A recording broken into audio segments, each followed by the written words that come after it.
Iya, kita simak sejumlah informasi terpopuler di cnbcindonesia.com sepanjang hari ini. Informasi yang pertama datang dari negara-negara Arab yang mengecam India atas pernyataan juru bicara partai yang berkuasa di negeri Bollywood ini. Arab Saudi mengecam juru bicara partai yang berkuasa saat ini, Bharatiya Janata atau BJP, Nupur Sharma, yang berisi hinaan kepada Nabi Muhammad SAW dalam sebuah debat di televisi. Kementerian Luar Negeri Arab Saudi menyebutkan Sharma telah menghina Muslim dan Saudi, meminta penghormatan terhadap kepercayaan dan agama. Kecaman lain juga datang dari Qatar yang mendesak India untuk meminta maaf atas komentar Islamofobia tersebut. Hal ini disampaikan ketika Wakil Presiden India, Venkaiah Naidu, datang mengunjungi negara tersebut. Selain Qatar, Kuwait juga beraksi dengan memanggil duta besar India. Bahkan muncul seruan di media sosial untuk memboikot barang-barang India di Arab.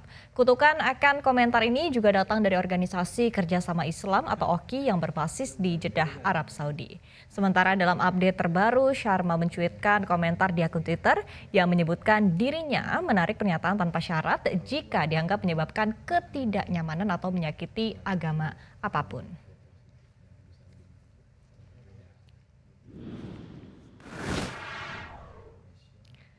Iya, kita beralih ke informasi lainnya terkait dengan perkembangan terbaru perang antara Rusia dan Ukraina yang telah terjadi selama lebih dari 100 hari dan hingga saat ini masih belum ada tanda-tanda akan segera berhenti. Dalam konflik ini, pemuka agama pun ikut turut tangan, diantaranya Paul Fransiskus yang menyerukan untuk negosiasi nyata agar perang segera berakhir. Sebelumnya, Presiden Rusia Vladimir Putin memperingatkan bahwa pihaknya akan menyerang target baru jika Barat tetap memasok rudal jarak jauh ke Ukraina, seiring dengan pernyataan Amerika Serikat yang akan mengirimkan senjata baru ke Kiev. Rusia disebut telah menyerang kembali Kiev dengan rudal yang menghantam situs infrastruktur kereta api dan sebuah gereja. Sementara itu, Ukraina mengklaim kekalahan Rusia setidaknya telah terjadi di Ukraina Timur yang menjadi titik panas peperangan. Rusia dilaporkan telah menguasai sekitar 70% kota, namun telah dipaksa kembali mundur dalam 2 hari terakhir.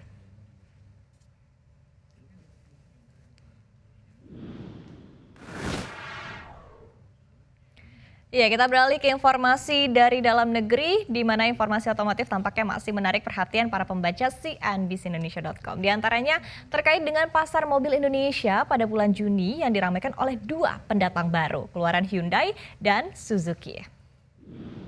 Kedua mobil ini digadang-gadang siap menghadang Avanza yang baru saja berhasil merebut kembali posisi mobil terlaris se-Indonesia pada April 2022 lalu. Padahal sepanjang Januari hingga Maret, Avanza memang cukup berdarah-darah menghadapi gempuran pesaingnya yaitu pick-up Suzuki Carry dan Toyota Innova.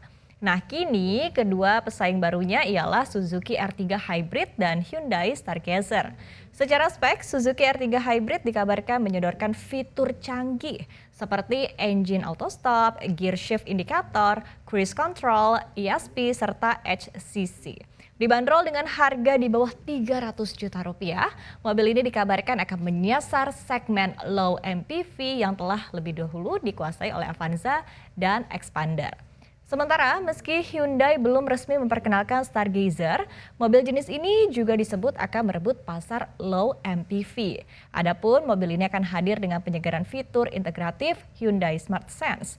Disebutkan mobil ini akan dibanderol di rentang harga 155 hingga 202 juta rupiah.